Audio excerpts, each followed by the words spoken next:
بسم اللہ الرحمن الرحیم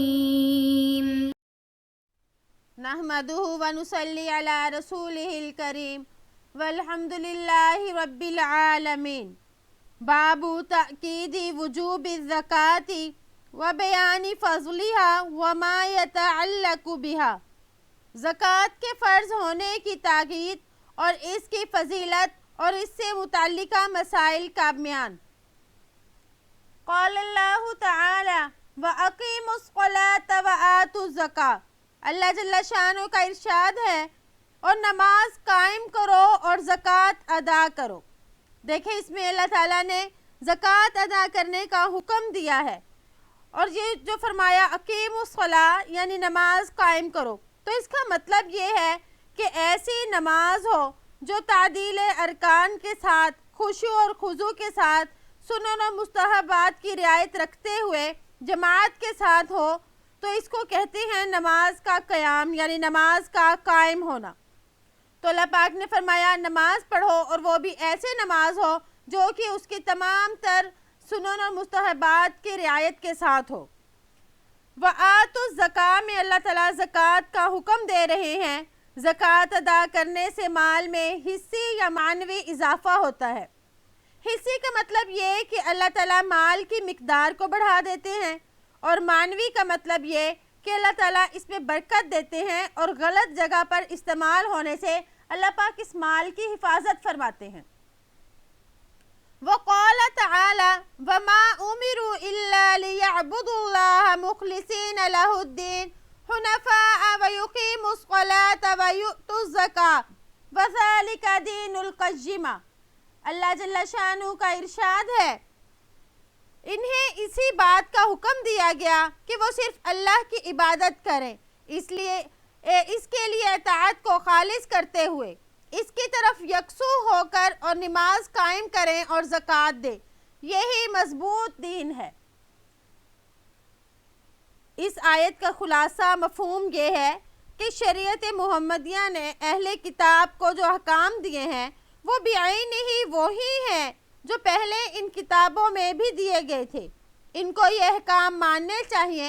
اگر کچھ مختلف احکام ہوتے تو ان کی مخالفت کا کچھ بہانہ بھی ہوتا، اب چونکہ مختلف نہیں اس لیے انہیں چاہیے کہ ان کاموں کو کریں، جیسے کہ اس میں فرمایا یقیموا الصلاۃ، نماز کا حکم بھی پہلی شریعتوں میں تھا اور زکوٰۃ کا بھی تھا۔ اس سے معلوم ہوا کہ زکوٰۃ ایسا عمل ہے جو کہ پہلی شریعتوں نے بھی کیا، اور اسی طرح امت محمدیہ کے لیے بھی یہ واجب ہے۔ وقال تعالی، اللہ جل شانہ کا ارشاد ہے خذ من اموالہم صدقۃ تطہرہم وتزکیہم بہا۔ ان کے مالوں سے زکوٰۃ وصول کریں اور انہیں پاک کریں، اور اس کے ذریعے سے ان کا تزکیہ کریں۔ یہ حکم اگرچہ آپ صلی اللہ علیہ وآلہ وسلم کو دیا جا رہا ہے، لیکن یہ حکم آپ کے ساتھ مخصوص نہیں، کیونکہ پوری امت کا اس بات پر اتفاق ہے کہ ہر شخص جو آپ کے قائم مقام مسلمانوں کا امیر ہوگا وہ اسی حکم کا مخاطب اور مامور ہوگا۔ اس کے فرائض میں یہ داخل ہوگا کہ وہ مسلمانوں کی زکوٰۃ اور صدقات کو وصول کر کے اس کو صحیح جگہ پر لگائے۔ اس پر واضح دلیل حضرت ابوبکر رضی اللہ عنہ کا زکوٰۃ وصول کرنا ہے، یعنی حضرت ابوبکر رضی اللہ عنہ نے بھی زکوٰۃ لی، تو معلوم ہوا کہ جو بھی مسلمانوں کا امیر ہوگا تو وہ زکوٰۃ لے کر غریبوں میں تقسیم کرے گا۔ غریبوں سے مراد یعنی جو بھی زکوٰۃ کے مصارف ہیں ان جگہوں پر اس پیسے کو، اس مال کو، ان چیزوں کو وہ لگائے گا۔ وعن ابن عمر رضی اللہ عنہما ان رسول اللہ صلی اللہ علیہ وسلم قال بنی الاسلام علی خمس شہادت لا الہ الا اللہ وان محمد عبدہ ورسولہ وإقام الصلاة وإيتاء الزکاة وحج البیت وصوم رمضان، متفق علیہ۔ حضرت ابن عمر رضی اللہ عنہما سے روایت ہے کہ آپ صلی اللہ علیہ وآلہ وسلم نے ارشاد فرمایا اسلام کی بنیاد 5 چیزوں پر رکھی گئی ہے۔ اس بات کی گواہی دینا کہ اللہ کے سوا کوئی معبود نہیں، اور محمد صلی اللہ علیہ وسلم اللہ کے بندے اور اللہ کے رسول ہیں۔ نماز قائم کرنا، زکوٰۃ ادا کرنا، بیت اللہ کا حج کرنا اور رمضان المبارک کے روزے رکھنا۔ تو یہ حدیث جو ہے یہ پہلے بھی اگرچہ گزر چکی ہے، لیکن امام نووی رحمہ اللہ اس حدیث کو اس لیے دوبارہ لائے کہ اس میں اسلام کے ارکان خمسہ میں سے زکوٰۃ کا بیان ہو رہا ہے کہ جس کے پاس نصاب موجود ہو اس کو چاہیے کہ سال گزرنے کے بعد زکوٰۃ ادا کرے۔ تو اس وجہ سے زکوٰۃ کی مناسبت سے اس باب میں اس کو دوبارہ ذکر کیا۔ وعن طلحہ بن عبید اللہ رضی اللہ عنہ قال جاء رجل الى رسول اللہ صلی اللہ علیہ وسلم من اہل نجد سائر الرأس نسمع دوی صوت ولا نفقه ما يقول حتى دنا من رسول اللہ صلی اللہ علیہ وسلم فإذا هو يسأل عن الإسلام فقال رسول اللہ صلی اللہ علیہ وسلم 5 صلاة في اليوم وليلة قال هل علي غيرهن قال لا إلا أن تطوع فقال رسول الله صلى الله عليه وسلم وصيام شهر رمضان قال هل علي غيره قال لا إلا أن تطوع قال وذكر له رسول الله صلى الله عليه وسلم الزكاة فقال هل علي غيرها قال لا الا ان تطوع۔ حضرت طلحہ بن عبید اللہ رضی اللہ عنہ سے روایت ہے کہ آپ صلی اللہ علیہ وآلہ وسلم کے پاس اہل نجد میں سے ایک آدمی آیا جس کے سر کے بال پراگندہ تھے۔ ہم اس کی آواز کی بھن بناہٹ تو سنتے تھے مگر ہم نہیں سمجھتے تھے کہ وہ کیا کہہ رہا ہے، یہاں تک کہ وہ آپ صلی اللہ علیہ وآلہ وسلم کے قریب ہوا، پس وہ آپ سے اسلام کے بارے میں دریافت کر رہا تھا۔ پس آپ صلی اللہ علیہ وآلہ وسلم نے ارشاد فرمایا کہ دن میں اور رات میں 5 نمازیں فرض ہیں۔ تو اس نے پوچھا کیا اس کے علاوہ بھی کوئی نماز مجھ پر فرض ہے؟ تو آپ صلی اللہ علیہ وآلہ وسلم نے فرمایا کہ نہیں، مگر یہ کہ تو خوشی سے پڑھے۔ آپ صلی اللہ علیہ وآلہ وسلم نے فرمایا اور رمضان کے روزوں کا رکھنا۔ اس نے پوچھا کہ کیا اس کے علاوہ بھی مجھ پر روزے فرض ہیں؟ تو آپ نے فرمایا نہیں، مگر یہ کہ تو خوشی سے نفلی روزے رکھ لے۔ راوی نے کہا کہ اس کے لیے آپ صلی اللہ علیہ وآلہ وسلم نے زکوٰۃ کا بھی ذکر فرمایا، تو اس نے کہا اس کے علاوہ بھی مجھ پر کچھ ہے؟ تو آپ صلی اللہ علیہ وآلہ وسلم نے فرمایا کہ نہیں، مگر یہ کہ تو نفلی صدقہ کرے۔ فَأَدْبَرَ الرَّجُلُ وَهُوَ يَقُولُ وَاللَّهِ لَا أَزِيدُ عَلَى هَذَا وَلَا أَنْقُصُ مِنْهُ فَقَالَ رَسُولُ اللَّهِ صَلَّى اللَّهُ عَلَيْهِ وَسَلَّمَ أَفْلَحَ إِنْ صَدَقَ متفق علیہ۔ پس اس آدمی نے یہ کہتے ہوئے پیٹھ پھیری، اللہ کی قسم میں اس پر کوئی زیادتی کروں گا نہ اس میں کوئی کمی۔ پس رسول اللہ صلی اللہ علیہ وآلہ وسلم نے ارشاد فرمایا یہ کامیاب ہو گیا اگر اس نے سچ کہا۔ دیکھیں اس میں فرمایا گیا کہ ایک صحابی آپ صلی اللہ علیہ وآلہ وسلم کے پاس آئے، یعنی جاء رجل کا لفظ بولا، اس میں ان کا نام نہیں بتایا کہ یہ کون سے صحابی تھے۔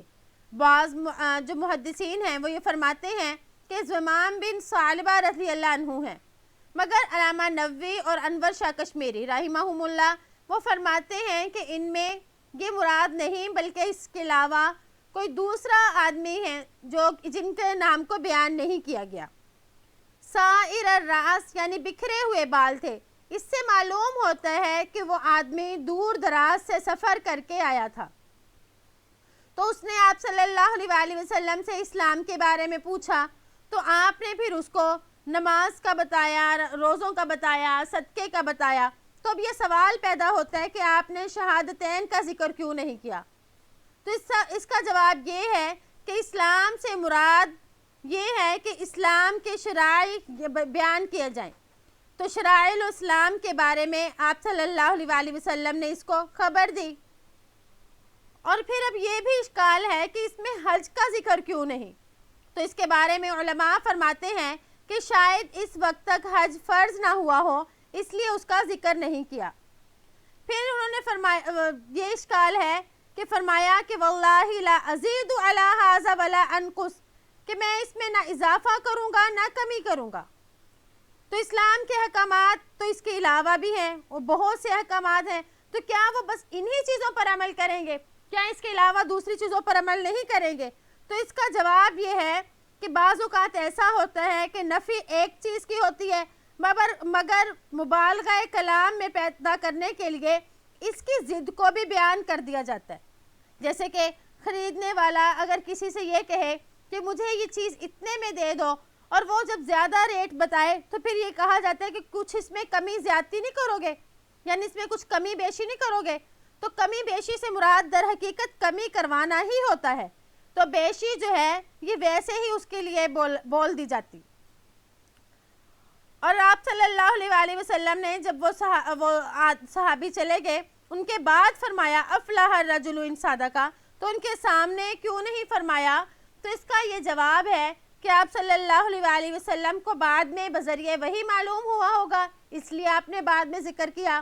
یا یہ ہو سکتا ہے کہ آپ نے ان کے سامنے اس لیے ذکر نہ کیا ہو کہ کہیں یہ غرور اور تکبر میں مبتلا نہ ہو جائے۔ تو اس حدیث مبارکہ میں بھی دیکھیں کہ جب آپ صلی اللہ علیہ وآلہ وسلم دین کے اہم امور بتا رہے ہیں تو ان میں آپ نے زکوٰۃ کے بارے میں بھی کہا، اور زکوٰۃ، نماز، روزہ، ان کے ساتھ یہ فرمایا کہ اگر تو چاہے تو نفلی یہ کام کرو، یعنی نفلی روزوں کا بھی اہتمام کرو، اسی طرح نفلوں کا بھی، نماز کا بھی، اور اسی طرح نفلی صدقات وغیرہ کا بھی اہتمام کرنا چاہیے۔ وعن ابن عباس رضی اللہ عنہ ان النبی صلی اللہ علیہ وسلم بعث معاذا رضی اللہ عنہ الى اليمن فقال ادعوهم الى شهادة ان لا اله الا الله واني رسول الله فانهم اطاعوا لذلك فاعلمهم ان الله افترض عليهم 5 صلوات في كل يوم وليلة فانهم اطاعوا لذلك فاعلمهم ان الله افترض عليهم صدقة تؤخذ من اغنيائهم وَتُرَدُّ عَلَى فُقَرَائِهِمْ متفق علیہ۔ حضرت ابن عباس رضی اللہ عنہما سے روایت ہے کہ نبی کریم صلی اللہ علیہ وسلم نے حضرت معاذ رضی اللہ عنہ کو یمن بھیجا تو ارشاد فرمایا تم ان کو لا الہ الا اللہ محمد الرسول اللہ کی دعوت دو، اگر وہ تمہاری مان لیں تو پھر ان کو اس کی دعوت دو کہ اللہ تعالیٰ نے تم پر ہر دن رات میں 5 نمازیں فرض کی ہیں۔ اگر وہ اس بات کو بھی تسلیم کر لیں تو ان کو اس بات کی دعوت دو کہ اللہ تعالیٰ نے تم پر زکوٰۃ فرض کی ہے، جو ان کے مالداروں سے لے کر انہی کے غریبوں میں لوٹا دی جائے گی۔ یہ حدیث بھی اگرچہ پہلے گزر چکی ہے، لیکن یہاں پر زکوٰۃ کی اہمیت کو بتانے اور اغنیاء سے لے کر فقراء میں تقسیم کرنے کے مسئلے کو واضح کرنے کے لیے دوبارہ ذکر کر رہے ہیں۔ اس حدیث میں دعوت و تبلیغ کے حکیمانہ اسلوب کو بھی بیان کیا کہ آہستہ آہستہ دین پر لایا جائے، اگر کوئی ایک جز پر آ جائے تو پھر دوسری بات پر اسے لایا جائے، پھر اس کے بعد تیسری بات پر، یعنی اسے ایک دم سے دین کی ساری باتیں نہ بتائی جائیں، بلکہ اس کو دیکھا جائے کہ پہلے وہ ایک چیز پر اچھی طرح سے آ جائے، اس کو قبول کر لے۔ وعن ابن عمر رضی اللہ عنہما قال قال رسول اللہ صلی اللہ علیہ وسلم امرت ان اقاتل الناس حتى يشهدوا ان لا اله الا الله وان محمدا رسول الله ويقيموا الصلاة ويؤتوا الزكاة فإذا فعلوا ذلك عصموا مني دماءهم وأموالهم إلا بحق الإسلام وحسابهم على الله متفق علیہ۔ حضرت ابن عمر رضی اللہ عنہما سے روایت ہے کہ آپ صلی اللہ علیہ وآلہ وسلم نے ارشاد فرمایا مجھے حکم دیا گیا ہے کہ میں لوگوں سے جہاد کروں، یہاں تک کہ وہ اس بات کی گواہی دیں کہ اللہ کے سوا کوئی معبود نہیں اور نبی کریم صلی اللہ علیہ وآلہ وسلم اللہ کے رسول ہیں۔ نماز قائم کریں اور زکوٰۃ دیں۔ پس جب وہ یہ کریں تو انہوں نے مجھ سے اپنے خون اور اپنے مال محفوظ کر لیے مگر اسلام کے حق کی وجہ سے، اور ان کا حساب اللہ کے سپرد ہے۔ تو اس حدیث سے معلوم ہوا کہ کلمے کا زبان سے اقرار کرنے والا بھی اپنے جان اور مال کو محفوظ کر لے گا، کیونکہ دلوں کا حال اللہ کی سپرد ہے۔ اگرچہ یہ حدیث بھی پہلے گزر چکی ہے اور اس کو بھی علامہ نووی رحمہ اللہ اس لیے دوبارہ لا رہے ہیں کہ اس میں بھی زکوٰۃ کے ادا نہ کرنے پر آپ صلی اللہ علیہ وآلہ وسلم نے ان کے خلاف جہاد کرنے کا حکم فرمایا، اور اگر وہ ان احکام کو مان لیں، ایسا کر لیں تو ان کے جان اور مال محفوظ ہو جائیں گے۔ تو اس سے ہمیں معلوم ہوا کہ دین اسلام میں زکوٰۃ کا کس قدر درجہ ہے۔ زکوٰۃ ضروری ہے۔ جو شخص زکوٰۃ کا انکار کرے گویا کہ وہ مسلمان ہی نہیں۔ قرآن میں بھی اس کا ثبوت ہے، اسی طرح احادیث میں بھی ہے۔